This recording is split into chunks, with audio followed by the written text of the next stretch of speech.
Usually you start business on your own, which means you are the owner, you are the director of the company, and you are also a manager and sometimes even a secretary in your own company. Once your company starts growing, you may want to appoint experienced company's officers who will help you to run the business.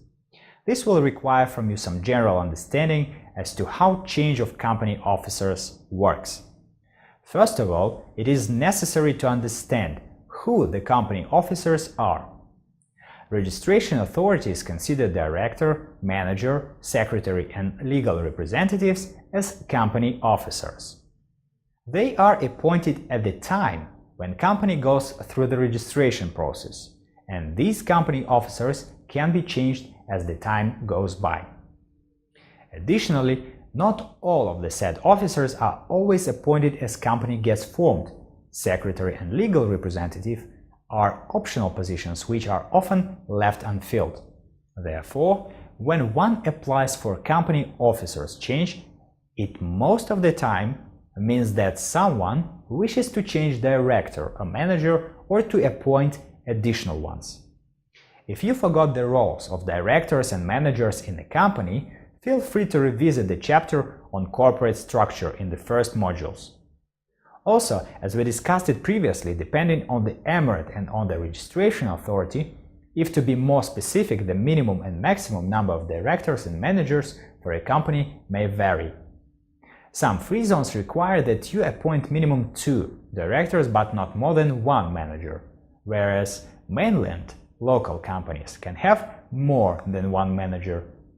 As such, before you appoint additional managers or remove existing director, you must first clarify with your registration authority whether such change would be allowed in general. When might be the change of officers required? First of all, as we mentioned already, you might want to appoint a manager to operate a company on your behalf. This happens when you no longer need to carry out all functions in a company. You expand and you can no longer handle all management yourself. You may also want to appoint experts in your industry to advise the management of the company on best strategy for company development. This is when you appoint directors, who establish a board of directors advising company's management. Also, change of company officers takes place when you acquire a company from other business owner who previously held all positions in a company. Now that you become the new owner of the company, you would also need to change directors and a manager. This would be the main instances when you would need to proceed with company officers change. How can one establish the current company's officers and find where they are listed? While you can effortlessly identify the manager of the company as their full names are always mentioned on the company's license, names of the directors are not mentioned in the standard corporate documents, which are issued upon company registration completion. To find out how many directors company has and if there was a secretary appointed, as well as to understand who these people are, you would need to request from registration authority a certificate of incumbency and pay relevant fees associated with its issuance. Now let's have a closer look at the administrative side of company officers change procedure and discuss what steps you would need to take. Any procedure with the registration authority starts with application. This means raising a request by submitting a duly filled and executed form.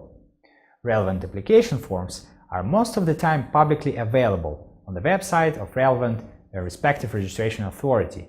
In addition, most of the time application forms are accompanied by guides listing exact requirements and time frame for company officers change.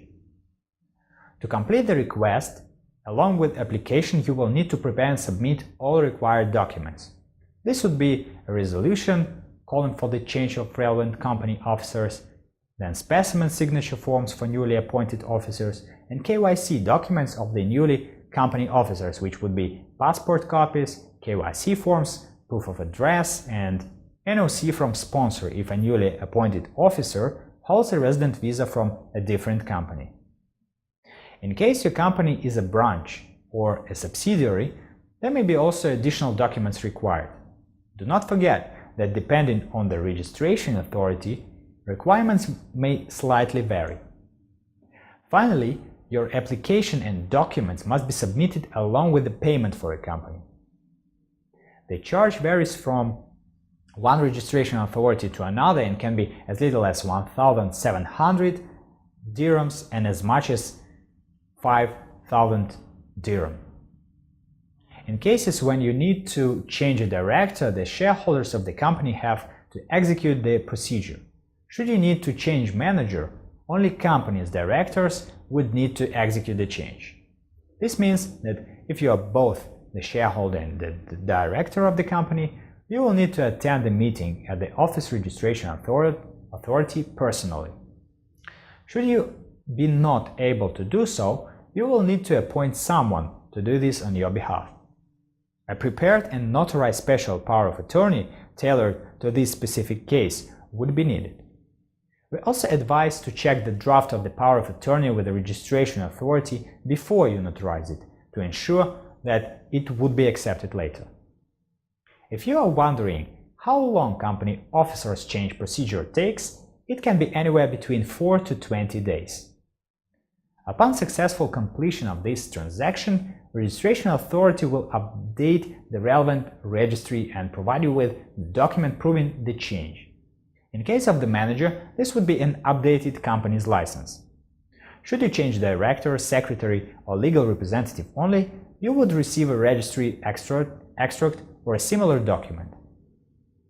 We hope this video sheds some light on corporate changes you might need for your business in the future, and you would be not confused when next time someone mentions words company officers and company officers change.